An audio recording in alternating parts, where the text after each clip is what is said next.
Makasih pemirsa, masih mantap digerebek.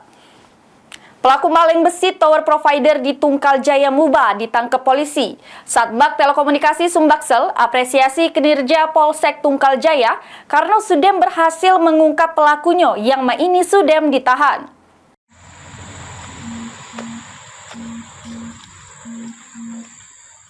Satuan Gabungan Telekomunikasi Area Sumbaksel mengapresiasi kinerja Polsek Tungkal Jaya yang sudah berhasil mengungkap kasus maling besi tower provider dengan menangkap psiko pelaku.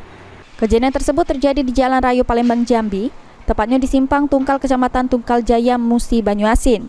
Yang mana tim Satuan Gabungan Telekomunikasi Area Sumbaksel dapat laporan aman sinyal provider di kawasan tersebut ada gangguan. Pas dicek ke lokasi, benar baik besi tower setinggi 71 meter sudah tidak utuh lagi, dipaling oleh pelaku. Kemudian, pihaknya ngelapor ke polisi karena akibat dari kejadian tersebut, pihak provider mengalami kerugian mencapai 150 juta rupiah, serta masyarakat setempat tidak bisa mengakses internet. Telekomunikasi ini adalah objek vital nasional, yang mana fungsinya ini untuk masyarakat sekitar.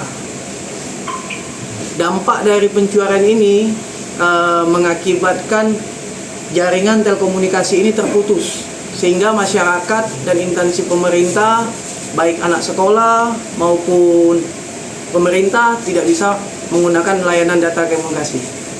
Yang dicuri ini komponen atau besi towernya, Kak? Besi towernya, Kak. Jadi menara yang tinggi, di hampir sudah setengah yang dia sudah lakukan. Ada berapa TKP itu, Kak? Ada satu TKP, Kak. Ada satu TKP di daerah Musi Banyuasin. Untuk pelaku yang sudah tertangkap? Ada berapa? Untuk pelaku yang tertangkap? Satu orang. Pihak provider berharap kepolisian bisa menangkap para pelaku lain yang ini masih berkeliaran bebas. Mulyadi, PAL TV.